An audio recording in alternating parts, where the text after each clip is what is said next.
One of the most frustrating things to me when it comes to video games and content creation is keeping up with the endless ocean of new titles on both the indie and AAA fronts. It's one of the many reasons I think Let's Plays and streaming have become such a popular way of consuming new stories and variants of entertainment. If you don't have the time to dedicate to getting something done yourself, or even sometimes the money, at least you can watch bites of a game through an easy-to-access series. On the other hand, if you did have time to finish a title or series, it can feel cathartic to have someone else experience the same adventures that you have.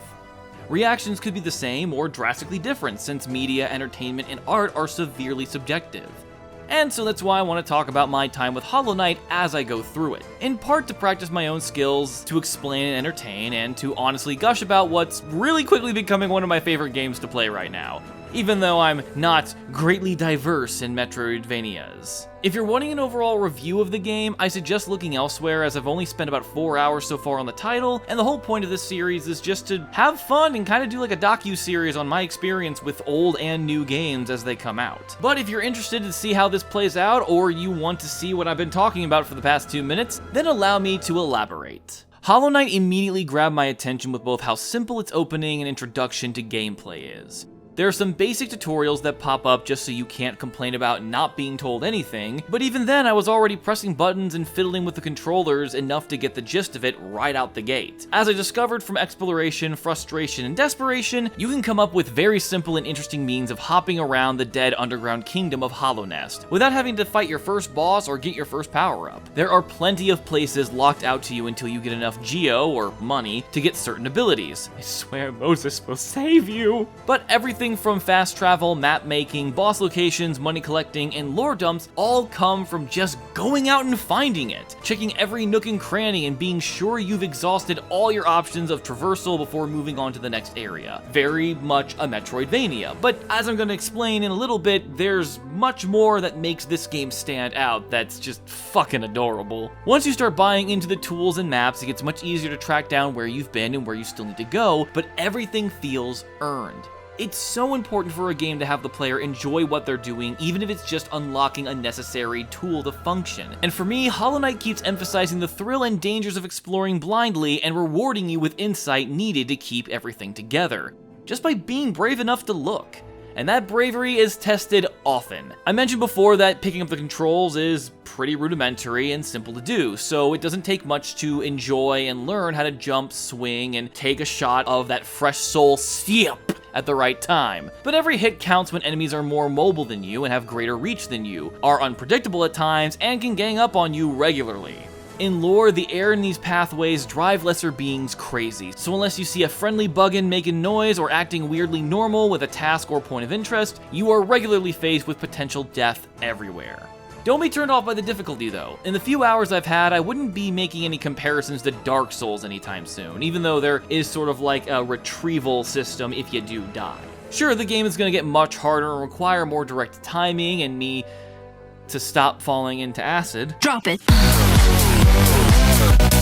Damn you, acid! You bitch-ass motherfucker! Ah! But the first few hours do plenty to get you acclimated on how and where to move, and dying really, like I said, only sets you back slightly with very easy confrontations with your shade. Or if you're regularly buying stuff and not having much to lose anyway, it doesn't really matter. Actually, no, you still need to get your sip.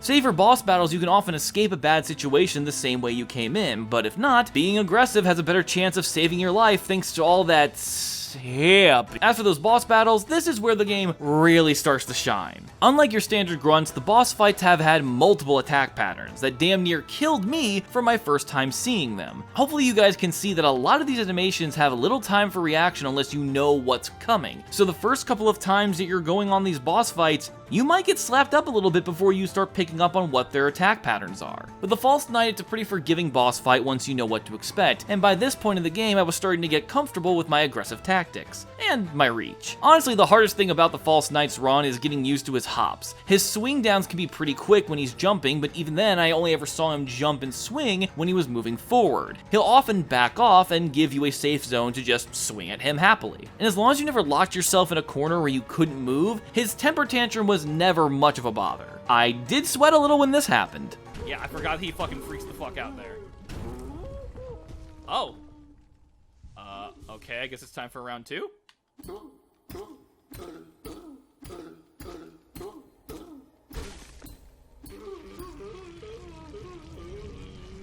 I'm sorry. Ooh.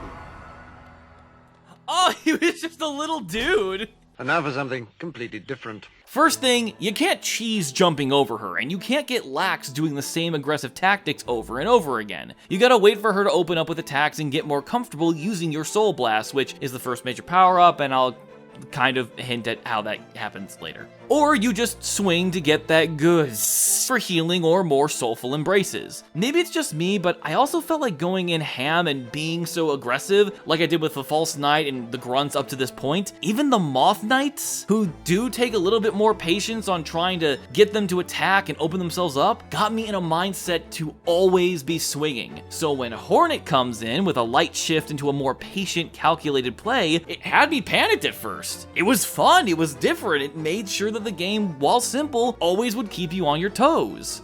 Learning where her frenzy attack was coming in, listening to her battle cries just before a needle throw, and timing my jumps to coincide with hers so she doesn't bounce on my head like a Mario character is like a dance that she led, but I posed on. It was fun, satisfying, challenging, but again, I wouldn't considerably say hard. It's perfectly balanced. These guys are honestly one of my favorite things about exploration. No, not just because you get maps and shops from them, but because discovering these characters is a point of brevity and a high point of charm and adorableness. I'm mentioning these guys now rather than before when I was really into the exploration talk because I wanted to try giving you guys a taste of what it's like to die or have that struggle in the exploration and the fighting, and then have what these guys give you.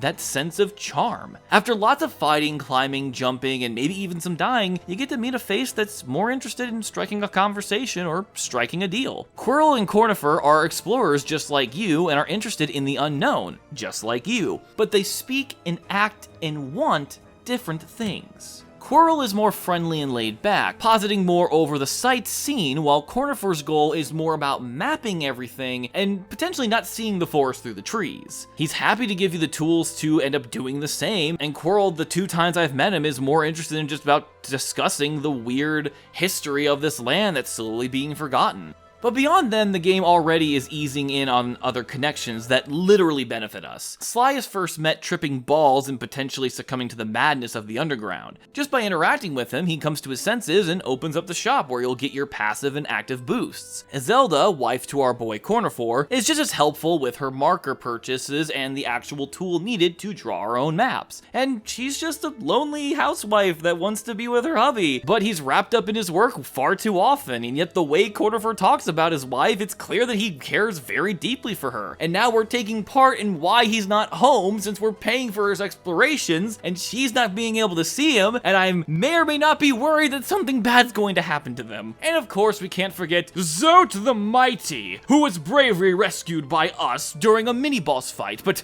don't you dare think less of him for it. After all, he clearly weakened the beast for us and we merely stole his honor, but he graciously forgave us, returned home, ready to tell us of his daring tales of past and soon to be. Can you tell I like the non-threatening blowhard types? And of course, there's the Snail Shaman, who gives you the aforementioned power to throw your sip at people. And he is a mysterious, creepy, and I'm placing my bets he's gonna try to betray or kill us later because, you know, he locked us in a freaking death trap. Then there's the Elder, who gets less boomer the more we improve the town. A Beast who wants to geek out over the things that you kill. The Last Stag, who sounds like a grumpy, dying war vet, but is actually this wholesome dude who just misses having a job, and I want to meet more. I haven't even really gushed about the environments, and honestly, just look with your peeping peepers, you peep.